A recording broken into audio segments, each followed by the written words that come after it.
Okay, here we are finishing up this problem. We were asked to differentiate this implicit function of x squared y plus 5y minus x equals 2.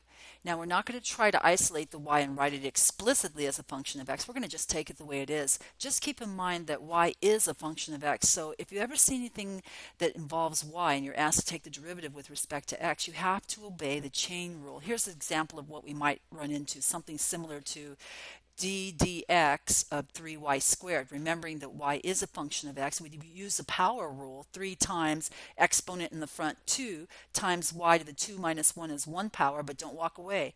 The chain rule requires that we take the derivative of the inner function. So we multiply or hit that with y prime, which simplifies to 6 times y prime. Now we might not do that exactly, but we'll do something similar to that.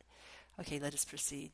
The function's x squared y plus 5y equals x minus 2. Let's take the derivative. You'll notice the first term is a product, so we'll have to use the product rule first times the derivative of the second plus second times the derivative of the first plus derivative of 5y is 5y prime minus derivative of x is just 1 and derivative of 2 is 0. Okay, so that was an application of the product rule there. Now we're going to try to isolate the y prime. Moving all the terms that have y prime alone on the left, we can factor out the y prime, and that will give us y prime times x squared plus 5 equals 1 minus 2x times y. And that then divide both sides by x squared plus 5, and we have isolated y prime. Y prime, not y squared, y prime equals 1 minus 2xy over x squared plus 5. And I'm wondering, is this really the same answer as parts A and B, where we got negative x squared plus 4x plus 5 over x squared plus 5 squared in the denominator? I mean, it doesn't look really like that, and I'm not sure. We were able to find y prime written explicitly as a function of x in our final answers for part A and B. This is not the case here, but you know what? We can check to see if we really do have the same answer here, because we know what y is. We solved the original problem for y in parts A and B. So let's check. Recall that we had solved the equation for y before. We got y equals x plus 2 over x squared plus 5. We're going to substitute this y.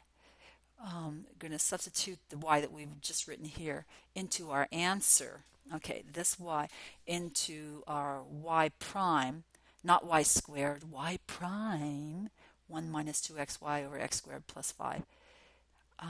When am I going to realize that that's a y prime? Go back up to the box. Y prime. Okay, that's y prime equals 1 minus 2x times, replace the y with x plus 2 over x squared plus 5, and all of that over x squared plus 5.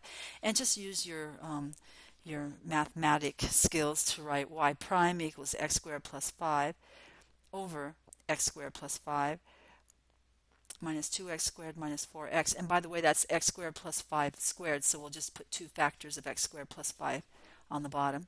And then cleaning up the top, we have negative x squared minus 4x plus 5 over the denominator squared, which is precisely the same answer that we got for parts A and B, and now here in part C.